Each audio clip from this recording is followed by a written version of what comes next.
लता मंगेशकर का जन्म 28 सितंबर 1929 को इंदौर के मराठी परिवार में पंडित दीनदयाल मंगेशकर के घर हुआ था। इनके पिता रंगमंच के कलाकार और गायक भी थे, इसलिए संगीत इन्हें विरासत में मिली। लता मंगेशकर का असली नाम हेमा था, मगर जन्म के 5 साल बाद माता-पिता ने इनका नाम लता रख दिया था। लता अपने सभी भाई-बहनों में सबसे बड़ी थी। मीना मंगेशकर, आशा भोसले, उषा मंगेशकर और इनके भाई हृदयनाथ उनसे छोटे थे।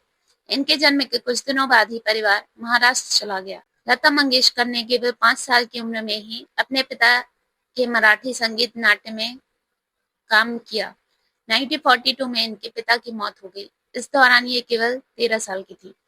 नवयुग चित्रपट फिल्म कंपनी के मालिक और इनके पिता के दोस्त मास्टर विनायक ने इनके परिवार को संभाला और लता मंगेशकर को एक सिंगर और एक्ट्रेस बनाने में मदद की। लता मंगेशकर ने अपने संगीत सफर की शुरुआत मराठी फिल्मों से की।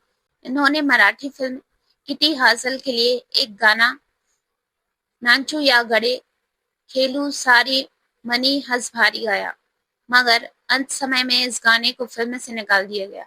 इन्होंने हिंदी भाषा में पहला गाना माता एक सपूत की दुनिया बदल दे के लिए गाया। इसके बाद लता मंगेशकर मुंबई चली गईं। यहाँ इन्होंने हिंदुस्तान क्लासिकल म्यूजिक के उस्ताद अमानत अली खान से क्लासिकल संगीत सीखना शुरू किया। लता मंगेशकर ने अपनी संगीत करियर की शुरुआत मराठी फिल्मों से की। इसी दौरान उनकी मुलाकात वसंत देसाई से हुई।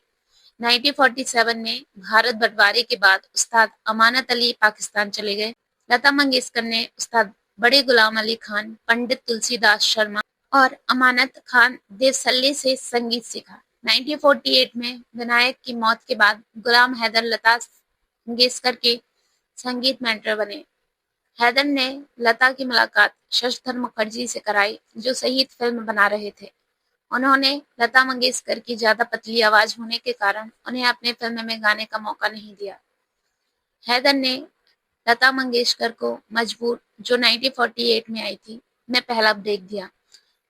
लता मंगेशकर पहले नूरजहां के स्टाइल में गाने गाती थी, मगर बाद में खुद की आवाज बना ली।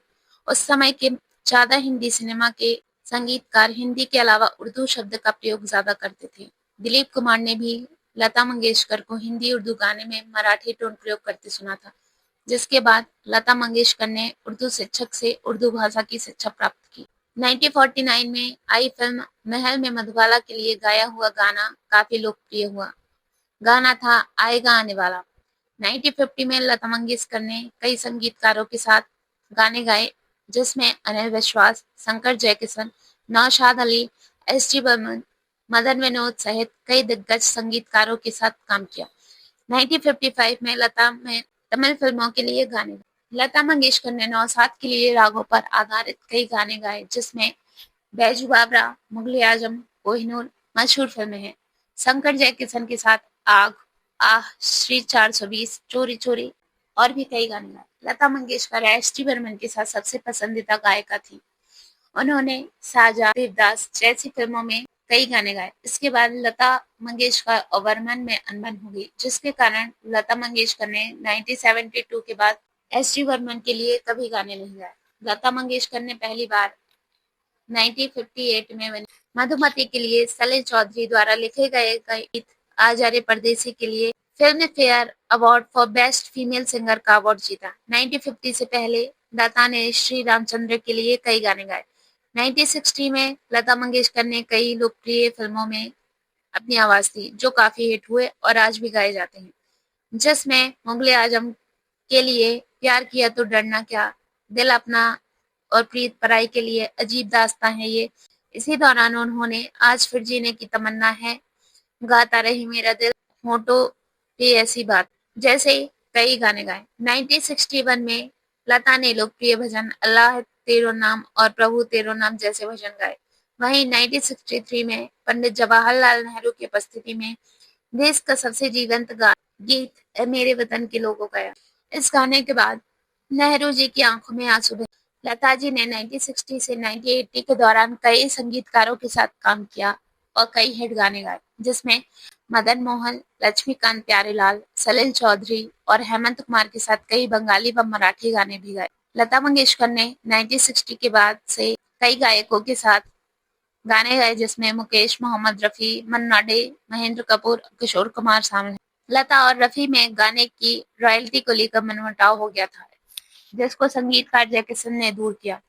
1972 में लता मंगेशकर ने यश राज फिल्म की लगभग सभी फिल्मों के लिए गाने गाए, जिसमें चांदनी, लम्हे, डर, ये दिल लगी, दिलवाले दुल्हनिया ले जाएंगे, दिल तो पागल है, मोहब्बतें शामिल हैं। लता मंगेशकर भारतीय संगीत में महत्वपूर्ण योगदान देने के लिए 1969 में पद्म भूषण, 1999 में पद्म विभूषण, 1989 में दादा साहब फाल्के, 1999 में महाराष्ट्र भूषण अवार्ड, 2001 में Bharat Ratna, national award, 12 Bengal film पत्रकार संगठन अवार्ड, 1993 में film fair life time achievement award सहित कई अवार्ड जीत चुकी हैं।